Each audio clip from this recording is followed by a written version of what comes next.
Good afternoon, alumni, students, faculty, and staff. Thank you so much for joining us for Professor Ely's talk on game theory and decision-making through the lens of the Supreme Court. My name is Emily Engel, and I work in research at the Federal Reserve Bank of Chicago. I'm also an adjunct lecturer in economics at Northwestern School of Professional Studies. I'm a proud Northwestern alumni graduating from the Mathematical Methods in the Social Sciences program in 2004. Since then, I have been leveraging my Northwestern experiences for incredible opportunities, including working at the Chicago Fed and my role in teaching economics. The Department of Economics and MMSS are excited to partner on this lecture with the speaker, the current director of MMSS, Professor Ely. Professor Ely is a microeconomic theorist with interests ranging from pure game theory to applied microeconomics to behavioral and experimental economics. His work includes contributions to the foundations of game theory under incomplete information and repeated games. He is a fellow of the Econometric Society, as well as the founding co-editor of the Open Access Journal for Theoretical Economics. For our talk today, you will hear from him for about 50 minutes, and then we will transition into questions and answers with a few questions that were submitted ahead of time by our participants. Thank you so much for all your thoughtful questions. If we have additional time, we will open up the conversations to the questions in the chat box. With that being said, please join me in welcoming Jeff. Thank you so much, Emily. Thanks everyone for coming. I'm very excited to give this talk. A lot of my research uses game theory to explore everyday themes of decision-making, group decision-making, and the things that happen when the incentives of individuals run up against the dynamics of groups. I'm going to walk you through a model of group decision-making and polarization. Let me proceed this just by telling you a little about how I view theoretical models and how I like to use them in my research. So when someone says mathematical models, it sounds a little like rocket science, but rocket science is physics. Social science is about people, and of course, we are all people, so it's about us. So if it's really good social science, then it has such a compelling ring of familiarity that the math involved kind of fades into the background, and it's only there to make crystal clear all of the themes that we are already so familiar with, just because we are all people. I think a great analogy is to think of a model as just a fancy kind of story. So a story has characters. In a good story, those characters are realistic. They have virtues and failings that we recognize in real people. Certain features are sometimes exaggerated in some characters to train our focus on those features. And then these characters are put into situations that test those qualities or examine how they play out when they have to interact with other characters with different qualities. A game theoretic model is just that. We start out by describing the characters and their motivations. Then we put them in a kind of theoretical laboratory and we model how they respond to that situation. And most importantly, at the end, we take a wide view and we study how the whole situation plays out and how the grand outcome can be traced back to the tangled motivations of the players, okay? And we just do all of that using a mathematical representation as opposed to a literary representation. Now I'm going to use today a model to tell you a story about polarization. The setting of this story is the Supreme Court. Now, many of us casual observers of the Supreme Court get the sense that you can line up the justices from one end of the spectrum to the other, in the sense that if Justice X is to the left of Justice Y in this spectrum, then you can pretty much predict how Justice X will vote if you know how Justice Y is going to vote. Justice X is always going to vote to the left of Justice Y, and vice versa. Okay, now this may or may not be statistically true about the Supreme Court, and I want to emphasize that this talk is not about the Supreme Court, that the Supreme Court is really meant to be a metaphor for this kind of polarization that I'm sure we're all familiar with from committees, departments, families that we all experience, where we've probably recognized that certain members of these groups can sometimes take on extreme positions and can be expected to hold to those positions every single time a new issue comes up. And the question is, how does someone respond to that kind of movement to the extremes of one member of a group?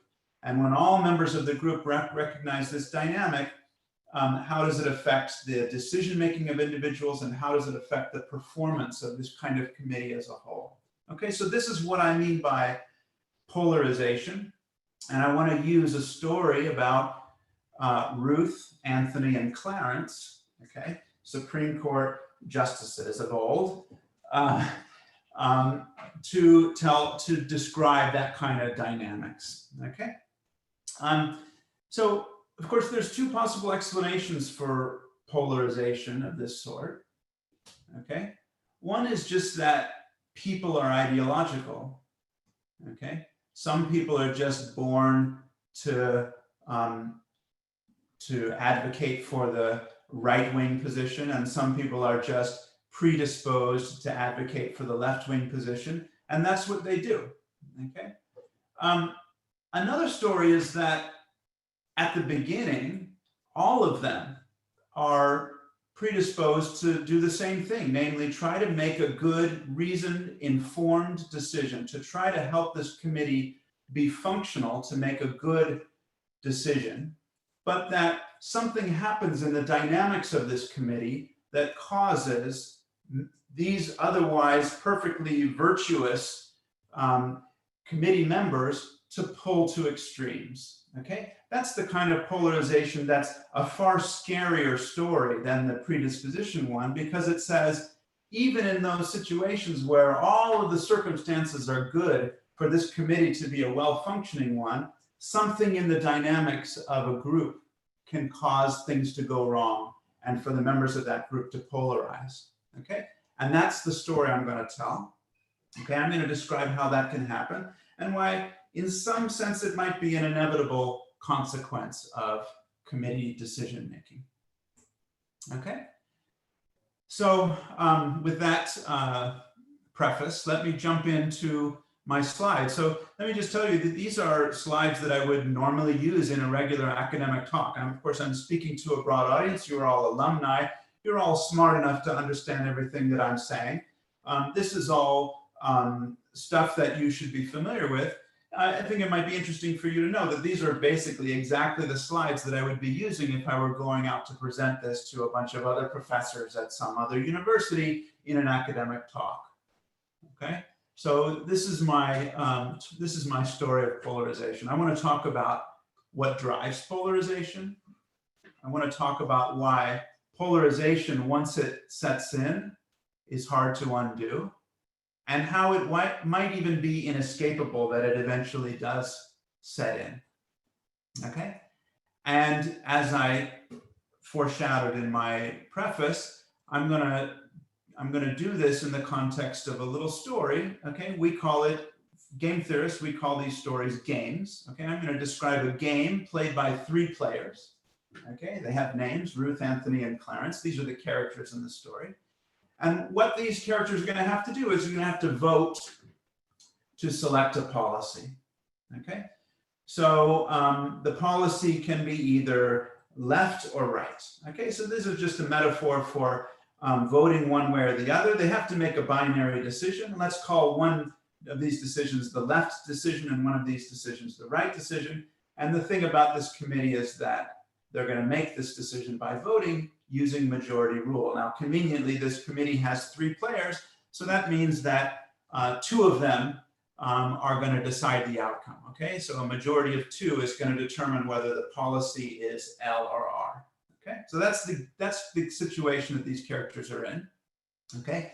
And what makes this committee interesting is that their votes, their individual votes, which will aggregate up to the group-wide decision through majority voting, is going to be based on some information that they individually, privately collect about the issue that's before them, okay? So if we think about the Supreme Court justices, Ruth, Anthony, and Clarence, I want you to think about these individuals as having to first spend some time and effort to investigate the issue that's before them, okay? And the thing about this effort is that it's costly, okay? So they're going to have to incur a private cost to do this investigation, okay? And if they do, they're going to learn some information about what is the right decision to make on this issue that's before them, okay?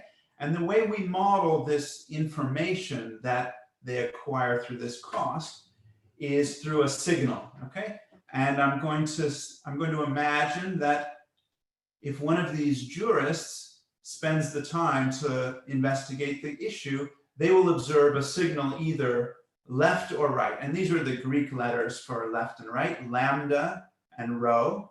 Okay, so individual I, jurist I, will observe either signal lambda I or rho I. Okay, and the way you should understand this is that observing the signal lambda I is just a representation of information that suggests that the left policy is the right one to do today. Okay, and observing the signal rho I just represents the information that the right thing to do today is to vote for the right policy, okay, to have the right policy prevail. And we're going to suppose, just to keep things really simple, that each of these two signals is equally likely. Okay, so when the jurists do their investigation, they're equally likely to find out that the left policy is the right one today or the right policy is the correct one today, okay? And most importantly, that these signals are independently distributed among the jurists, okay? So if Ruth does her due diligence and discovers that today the right policy is left, the appropriate policy is left, okay, then she knows that Clarence might also be doing his due diligence, and he might get a signal of lambda I, and he might get a signal of rho I, but those are equally likely from the point of view of Ruth, okay? Clarence's due diligence is unobserved by Ruth, and Ruth's signal doesn't give her any information about what Clarence might discover were he to do his due diligence, okay? Now, importantly, in this committee, each of these committee members also has the option of just avoiding paying this cost altogether, not doing any investigation at all, okay? Now, if they do that, they save the cost of the time and effort, which we've modeled by this C greater than 0, okay? But this comes at the expense of not being able to vote based on any information, okay? A jurist who decides not to pay this cost will have to just vote without any information about what the correct policy is today, okay? But they're still going to have to vote, okay? All right. Now, as I said, the interesting story about polarization is when you start with a committee, each of whose members have all of the right motivations, okay? And we're going to start with exactly that kind of committee. So in our committee, every committee member has exactly the same goal. They want to do the right thing, okay? And what the right thing is the policy that matches the majority signal, okay? So each of these jurists are going to do their investigation. They're going to get their own signal, lambda or rho. Is the left policy the good one today? Is the right policy the good one today? Each of them is going to get their own signal, okay? One of those signals is going to be in the majority. Like it might be two of them have the lambda signal and the other has the rho signal. Maybe they all three have the lambda signal. Whichever one is the majority signal, that policy is the one they all want to enact. Okay, this is just saying that each one of them wants the committee's decision to reflect the preponderance of the information that all of these jurists have acquired through their due diligence, okay? And every single one of them wants that outcome. They all have the same motivation, which is to do the right thing, okay? We're going to model that in the game theoretic language of payoffs, okay? So each one of them is going to get a payoff of 1, okay, a positive number, if they do the right thing, if the voting outcome matches the majority signal, okay? But they're going to get a payoff of -1 if they wind up doing the wrong thing, if the voting outcome doesn't match the majority signal, okay? So this is saying that all of them have the same goals, and it's quantifying those goals in terms of payoffs. Now remember, there's also this cost associated with doing the investigation, okay? So we're going to subtract that cost off of whatever this payoff is if one of the jurists decided to do that investigation. So for example, if Anthony spends the time and effort to research the case, he incurs the cost of C. If the end result is that the committee's vote matches the majority signal, then he gets a payoff of 1, and so his total payoff is going to be 1 minus C, okay? All right, so the thing to observe is that in this committee, the only way that the committee can ensure that the outcome will actually match the majority signal, since the outcome is determined by majority voting, is if the members of the committee do their investigation, acquire their own signal, and then vote in a way that reflects that signal, okay? So this is my model of committee voting, okay? Committee voting involves making an investigation, acquiring information about what should be done, and then casting a vote that reflects that information, and then hoping that everyone else has done the same thing so that the overall committee vote is as accurate a reflection of all of the information available dispersed among the committee members as possible, okay?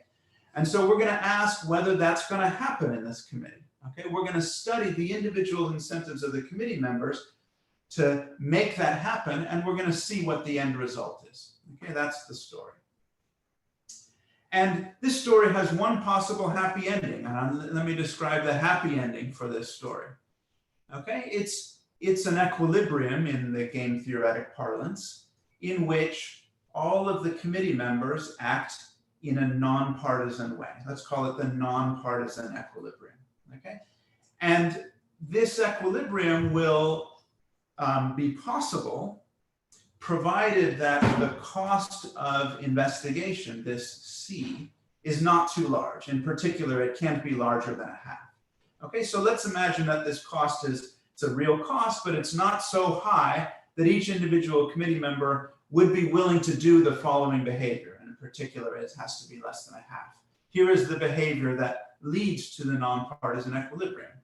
Each committee member is going to acquire information, so they're going to incur that cost. And then each one is going to vote informatively, okay? And all that means is that if you, as a jurist, acquire information and observe signal lambda, then you should vote L. And if you acquire information and you observe signal rho, then you should vote R. That is, your vote should reflect the information that you acquired, okay? Now, if everyone votes according to this strategy, okay, then what's going to happen?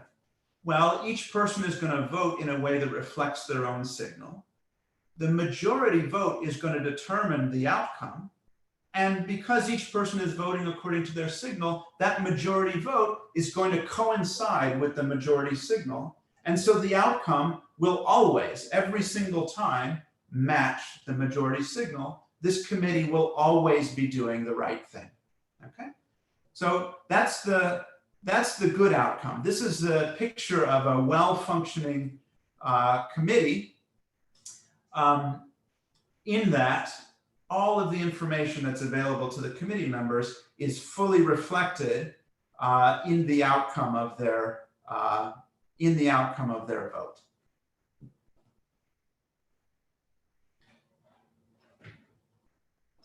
Okay, so let me just walk you very quickly through the logic for why this is an equilibrium, okay?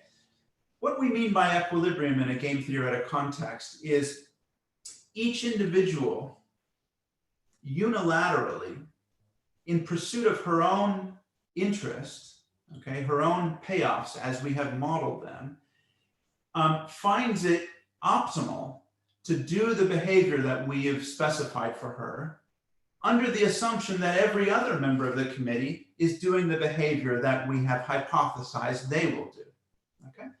So let's think about why it's in, let's say, Clarence's interest to vote informatively, to acquire information and vote informatively, under the assumption that Ruth and Anthony are also acquiring information and voting informatively. Okay?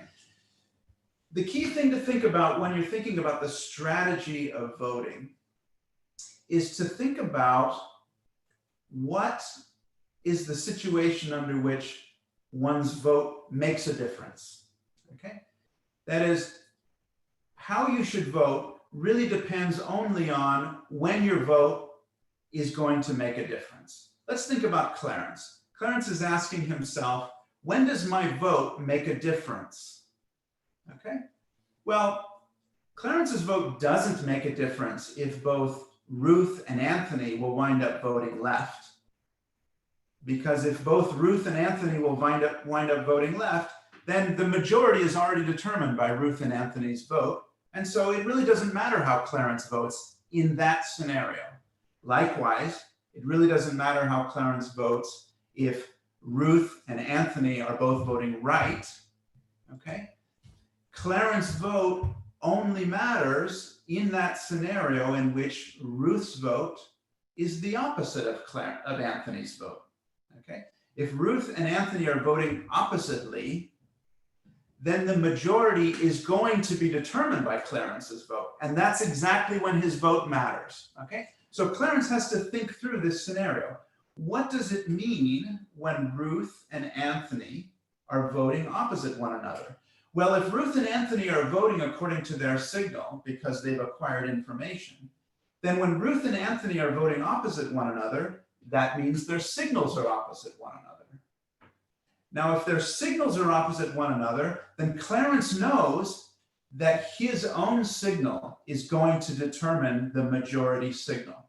His own signal is going to determine which of these policies is the right one today, because the other two signals have sort of counteracted each other. His is the third and deciding signal. Clarence has acquired information. He knows what his signal is. And so he can make the majority outcome match the majority signal by voting according to his signal, by voting informatively. Okay? So Clarence, taking into account when his vote matters, wants to vote according to his signal. Now, that assumes that he's acquired information in the first place. The question is it in his interest to acquire information in the first place? Okay, well, this scenario in which he's pivotal happens with probability 1/2, okay? With probability 1/2, Clarence and, Ruth and Anthony's signals are opposite one another and they vote opposite one another. So with probability 1/2, Clarence's vote is going to matter. By voting informatively, he ensures that the outcome matches the majority signal. That gives him a payoff of 1. If he didn't acquire information, he couldn't vote on his information, okay? And so his vote would be uninformative, and it would be equally likely that the left policy would be the correct one or the right policy would be the correct one. And so with probability 1/2, he'd get a payoff of -1, and with probability 1/2, he'd get a payoff of 1. That's an expected payoff of 0, okay? So he improves his payoff by 0 to 1 by voting informatively. And since the cost of acquiring information is less than 1/2, okay, it's worth it to acquire information and make that happen, okay? Remember, this probability that that he's pivotal is 1/2, okay? So since with probability 1/2, he can improve his payoff from 0 to 1, he's willing to pay that cost, provided the cost is less than 1/2, okay? That's the logic of equilibrium applied to this game, and that's why this is the possibility of a well-functioning committee, okay? This is an equilibrium that describes informative voting by the committee, okay? But now let me describe to you another possible equilibrium of this game, one which is partisan. And this partisan equilibrium is going to be the seed of my story about polarization, okay? Here's another description of what might happen in this committee, which involves Ruth and Clarence polarizing. Okay? What's going to happen now in this partisan equilibrium is that Ruth is not going to acquire any information at all and is just going to vote L. Clarence, likewise, is not going to acquire any information at all, and he's just going to vote R. Anthony, on the other hand, will be the only one that acquires information, and he will vote informatively. Okay? Now let's think about what the outcome is if they follow this behavior, and then let's go through the logic of why it's an equilibrium. If they follow this behavior, then what we have is Ruth and Clarence just obstinately voting in opposite directions. Their votes will always counteract each other. There will always be one vote L, one vote R, and Anthony will be the guy in the middle whose vote will always determine the outcome. Okay? He'll always be in the majority. If he votes left, the left will be the majority, Anthony and Ruth. If he votes right, the right will be in the majority, Anthony and Clarence. And only Anthony's vote is based on any information. Okay, and he's voting according to his signal. Okay, now this means that the outcome is less likely to match the majority signal than in our nonpartisan equilibrium. For example, one possible outcome is that Ruth, who voted L, her signal, which she didn't acquire and so she was unable to see, was actually the signal R, the signal rho, telling her that the right policy was the correct one today. Okay? And likewise for Clarence, the signal rho was the signal that he didn't observe. Okay? And so today, the right thing to do for this committee was to vote right. But suppose that Anthony's signal is lambda, the left signal. Okay? Then he's going to vote left. He and Ruth are going to be in the majority. The policy is going to be the left one, even though the correct policy would be the right one. Okay? And that's because Ruth is not acquiring information. Likewise, because Clarence is not acquiring information, it might sometimes be that the left policy is the appropriate one today, but the majority votes are. Okay? So there's less information that's coming out of this committee deliberation when Ruth and Clarence don't acquire information. Okay? And that's the failure of polarization. That's the welfare loss. That's the social loss of polarization. Now, why would this happen? Ruth and Clarence, remember, they want the right thing to happen. They have exactly the same motivations. They were not born ideological opposites. Ruth was not predisposed to voting L. Clarence was not predisposed to voting R. Both of their motivations were to have the committee reflect all of the information available to the committee members. And now I'm going to show you that despite having those motivations, indeed, precisely because they have those motivations, they will behave in the way I've just described under the assumption that the others are behaving in the way that I've just described. That is, Ruth will optimally polarize to the left precisely because Clarence is polarizing to the right, and precisely because Ruth's motivation is to make sure that this committee does the right thing. And given that Clarence is polarizing to the right, the best thing that Ruth can do to make that happen is to herself polarize in the opposite direction, and likewise for Clarence. Okay? So let me walk you through that logic. Okay? So first of all, let's think about Ruth. If Ruth does not acquire information, okay, she's got no information to go on, okay? She still has to vote, and she has to decide how to vote. Okay? If she's got no information to go on, and she knows that Clarence is voting to the right based on no information at all, then clearly the best thing for Ruth to do is to cancel that uninformative vote out, and to vote L herself. Okay? If Clarence's uninformative vote is R, Ruth has to cancel that out by voting L in order that Anthony's informative vote has any chance of affecting the outcome. Okay? Anthony is going to vote informatively. If Ruth votes R, Clarence is also voting R, then the majority is already determined by Ruth and Clarence's R vote, and Anthony's vote will never have any chance of having an impact on the outcome. So Ruth, if she has no information, the best thing she can do is to vote the opposite of Clarence to allow Anthony's vote to determine the majority, because Anthony's vote is based on the one piece of information that's being acquired by this committee, okay? So this says that if Ruth decides not to acquire information, she should vote L. Now let's show that in fact, Ruth will choose not to acquire any information, okay? And the reason is that she gains nothing from acquiring information, given that Clarence is uninformatively voting R, okay? Let's think about Ruth's decision to acquire information. She should acquire information only if she anticipates that she will benefit from acting on that information. If she can't benefit from acting on that information, then why pay the cost of acquiring it? Okay, so let's think if she can benefit from acting on that information. Okay, she can only benefit from acting on her information if it will cause her to sometimes vote R. Okay, without acquiring any information, she can just go ahead and vote L all the time. So the only benefit from acquiring information is that if it sometimes lead her to vote R.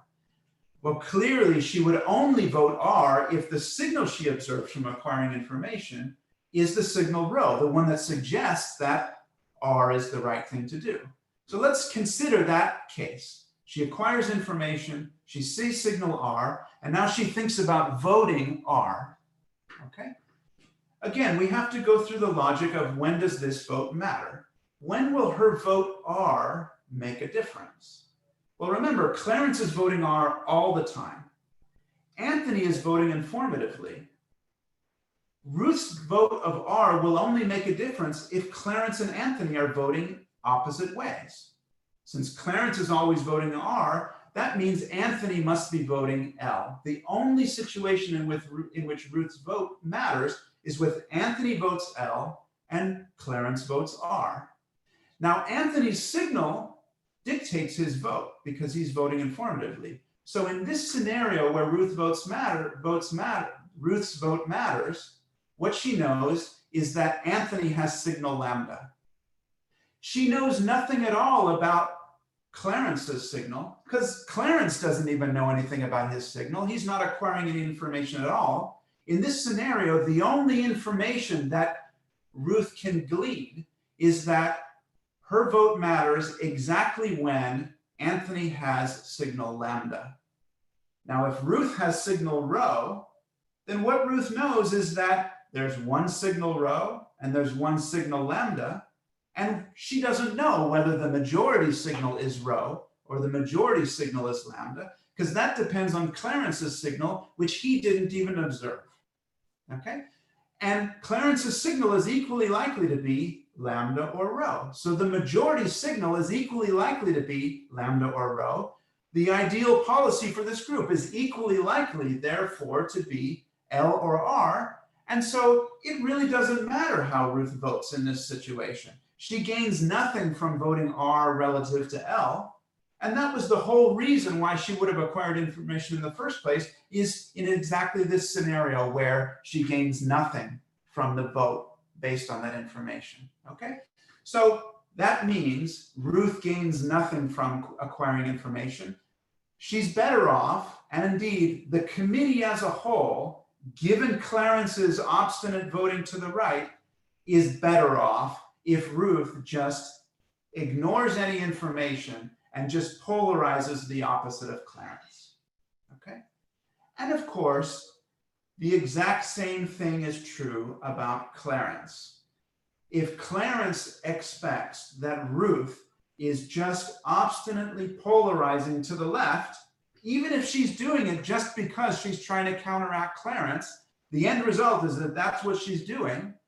The very best thing that Clarence can do is to ignore any information and to just vote to the right to counteract Ruth's uninformative vote to the left, leaving Anthony in the middle to be the only one to acquire information and potentially influence the outcome. Okay, so let me emphasize the point that I passed through in my discussion there. Okay, in fact, when we think about polarization and we think about polarized individuals, we can all imagine polarized individuals and polarized groups. We probably know many of them. we usually think of them as the bad guy. They're just voting in a certain way, they're pulling in a certain direction, they're advocating a certain policy without any information at all, okay? Now, in this story of this committee, there's actually a very good reason for both Clarence and Ruth to be doing that, and that's precisely because the guy or gal on the other side is doing the opposite, okay? Polarization is in the interest of the individuals who polarize precisely because they're working to counteract the polarized individuals on the other side. We have a bad equilibrium relative to our nonpartisan equilibrium. It's because Clarence and Ruth are expected to polarize that they polarize in fact, okay? These expectations are in a certain sense self-fulfilling, and it's inescapable once these expectations are established. Once Ruth expects Clarence to polarize, that's the best Ruth can do, and once Clarence expects Ruth to polarize, that's the best that Clarence can do. Okay? Now, let's talk about Anthony, okay? Anthony's left in the middle, expected to acquire information, pay this cost, and vote informatively. Will he want to do that? Well, this polarization actually puts Anthony in a very special position. Because Ruth and Clarence are just counteracting each other, canceling each other's votes out, there's always going to be one vote L and one vote R. And therefore, Anthony's vote always matters. He's always pivotal. With probability 1, Anthony is pivotal. Okay? So the question is, what does he gain from acquiring information? Well, if he acquires information and votes according to his signal, then he's going to make the correct outcome happen whenever at least one of the other two has the same signal as he. Okay? Because then the majority will coincide with his signal and coincide with his vote. Well, the only scenario in which one of the other two, Ruth or Clarence, don't have a signal that matches Anthony's is when they have the same signal and it's the opposite of Anthony's, and that happens with probability 1/4. So with the remaining probability of 3/4, one of the signals matches Anthony's, and by voting according to his signal, he makes the majority signal enacted in the policy, okay? And he increases his payoff from -1 to +1, okay? And so that's a 3/4 probability of having that large of a gain. He's willing to pay a cost of 1/2 to do that, okay? So Anthony's incentives to acquire information are actually intensified by the polarization, okay? But the overall informativeness of the decision-making in the group is obviously degraded due to the fact that Ruth and Clarence are ignoring any information and just polarizing, okay? So that is the picture of a dysfunctional committee. That is the picture of polarization due to individuals expected to stake out extreme positions and the group reacting around that expectation. Okay, and this is how I interpret polarization. This is my story of polarization. I said at the beginning that I wanted to say something more than just describing polarization. I wanted to talk about how, in some sense, it's inevitable. Now, so far, I haven't done that. What I've done is I've described these characters, and I've showed you that there's sort of two ways that it could play out. There's two ways the story could play out. There's the nonpartisan equilibrium, okay, the happy ending, and then there's this polarized equilibrium, okay, the tragic outcome, okay. I now want to elaborate the story just a little bit to describe dynamics in this group, which are going to lead to the tragic outcome, okay, which are going to lead to polarization eventually emerging within this committee, okay. The elaboration I want to build is that now I want to think about this committee, just like the Supreme Court does, meeting repeatedly, okay. Each time they have a meeting, they have a new issue in front of them. They have to decide whether to acquire information on this new issue. Then they have to vote on the new issue. And then they're going to see the outcome of the vote. And then they're going to go on to the next meeting. Okay?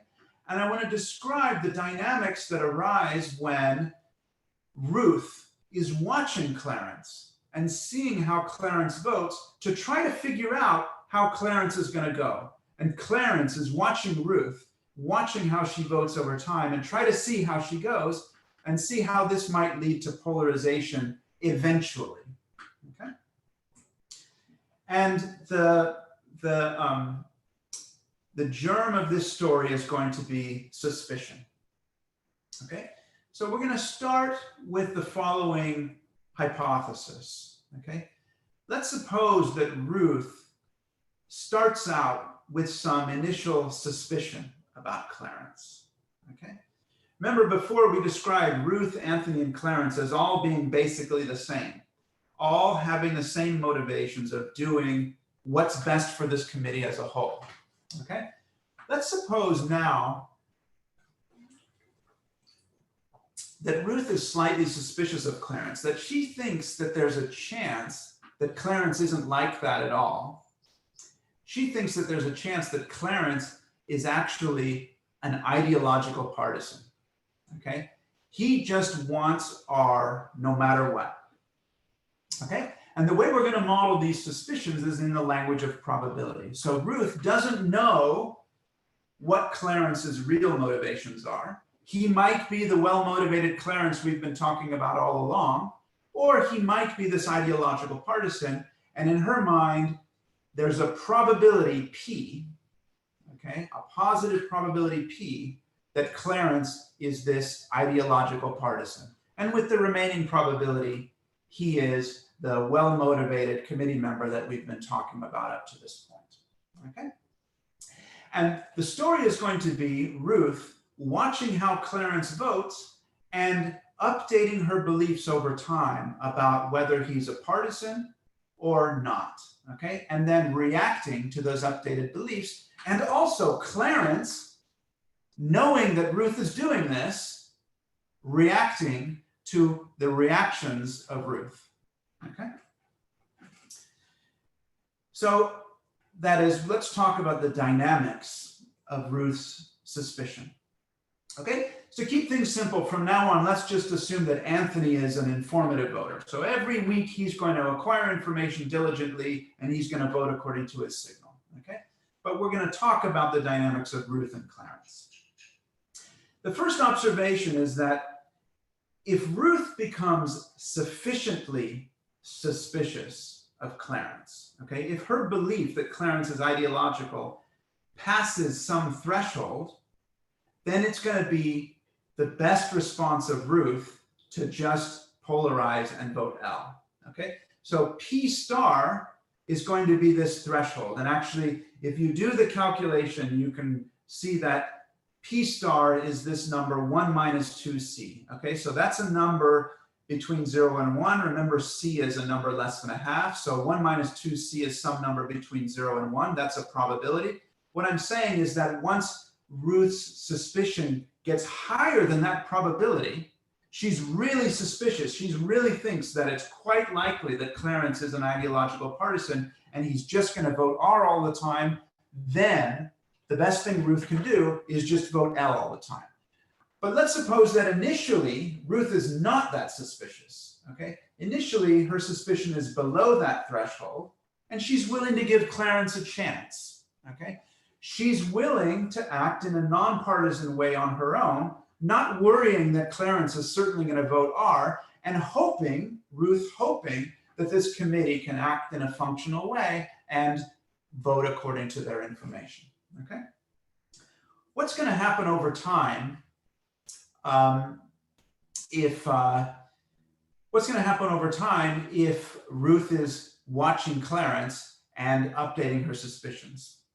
Okay, well, let's just make one more observation about this suspicion.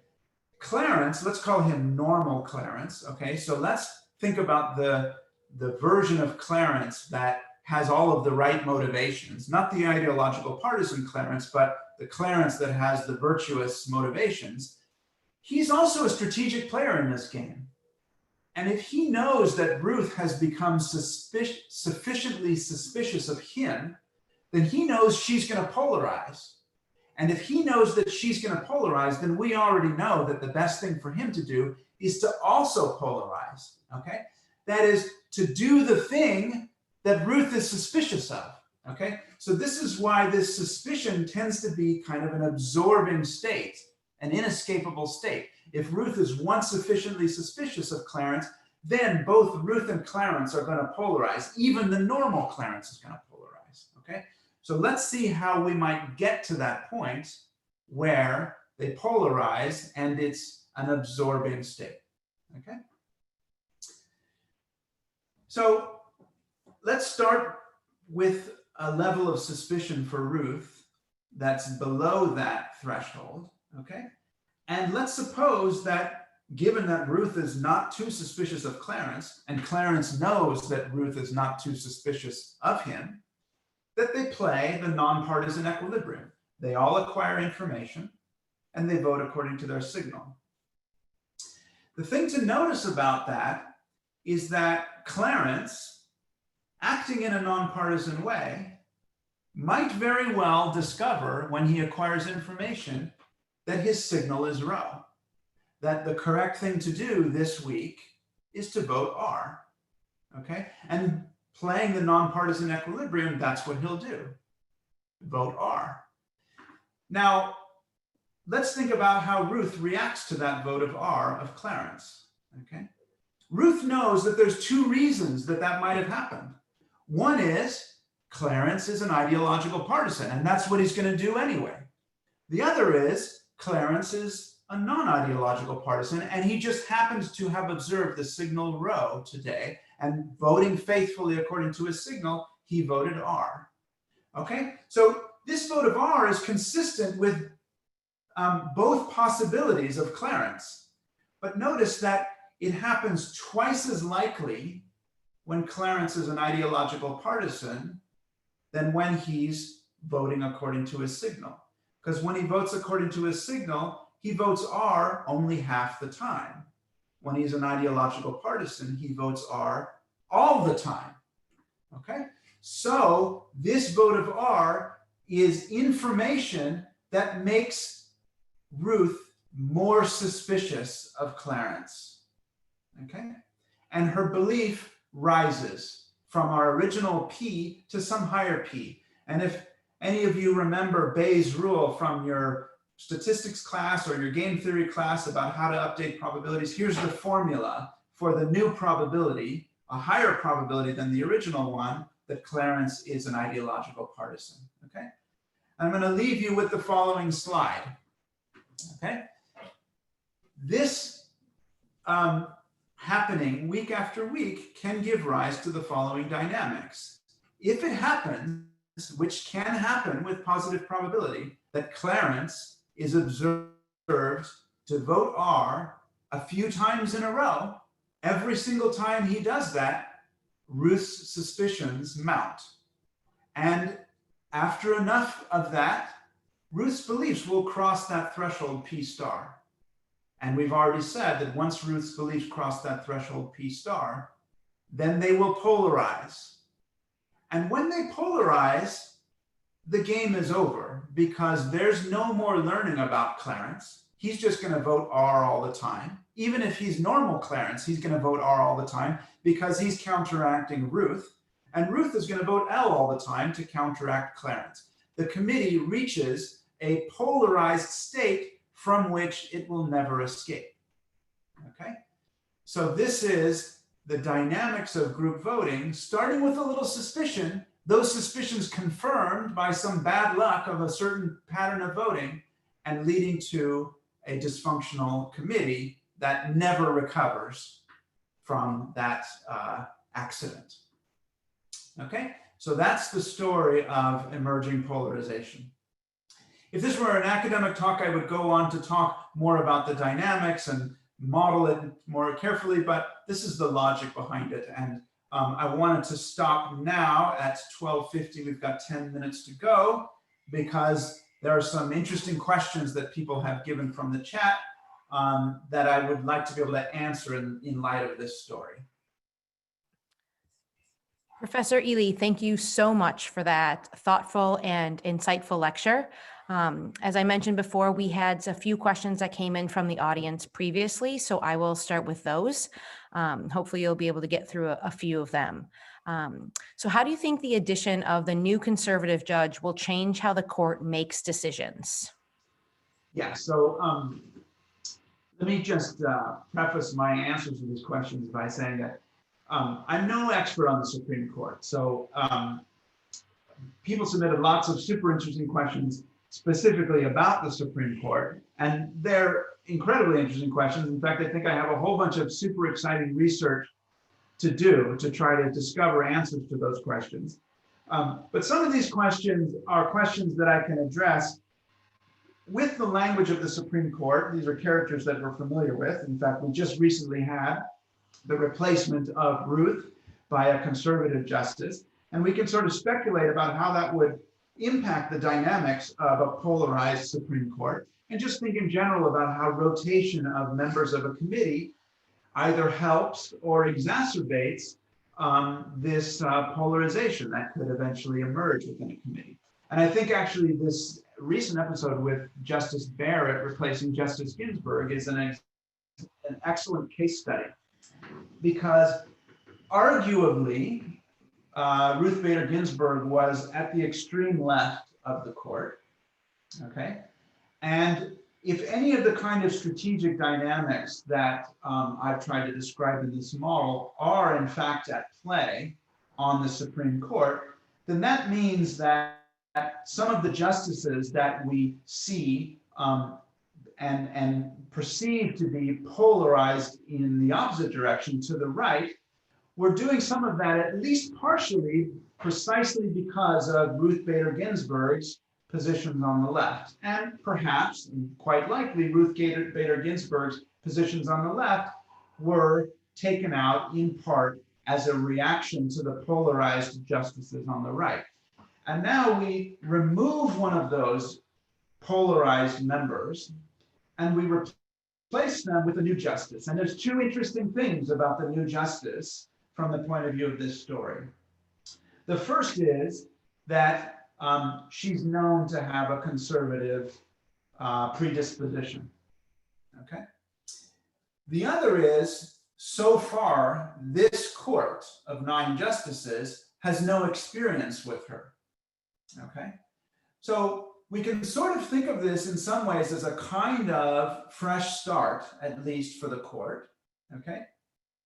And proponents of Ginsburg's judicial philosophy, who are certainly with good reason saddened to see her replaced with a conservative justice, can at least partially take heart in the hope that the fresh start of a new justice who has not yet established herself as a polarized figure, okay, might very well shake up, break up some of the polarized fixtures in the court, okay, and perhaps allow some realignment of positions within the court, okay?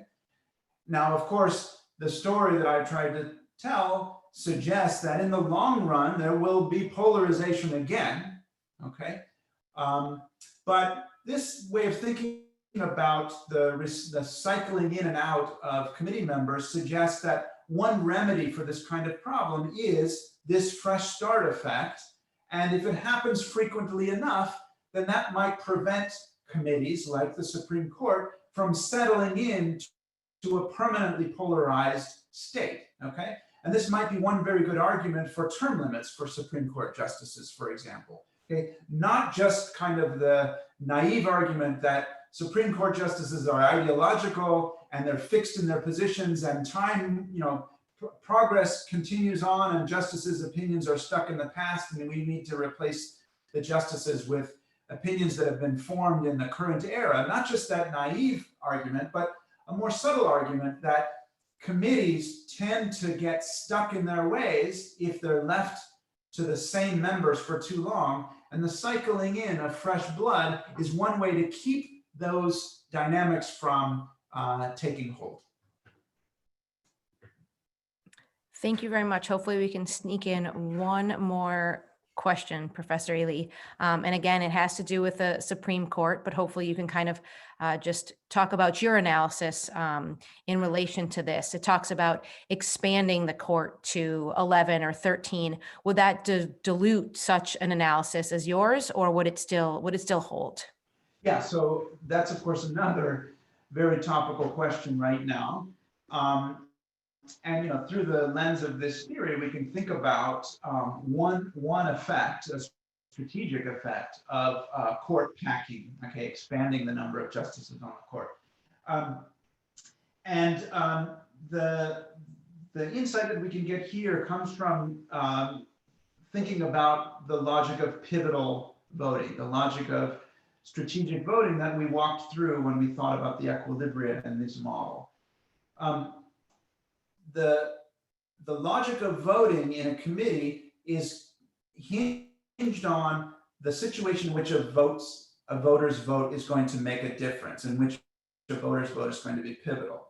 A mechanical effect that comes from raising the number of voters from 9 to 11 to millions, like we have in a general election, is that an individual vote starts to be less and less likely to be pivotal. It's less and less likely to be in that situation where the vote is going to make a difference, okay? And that means that one's incentive to be virtuous, to acquire information and to vote according to that information becomes reduced, because it's less and less likely that it's going to make any difference at all. And it's of course costly to go through all of that effort, okay? So one drawback to expanding the court is that it might make it it might reduce even more individuals' incentives to act in a nonpartisan way, because that's costly and it's less and less likely to have an influence on the final outcome. Okay, so this is potentially one of the downfalls of court packing, beyond all of the arguments that we've seen in the public debate surrounding this issue.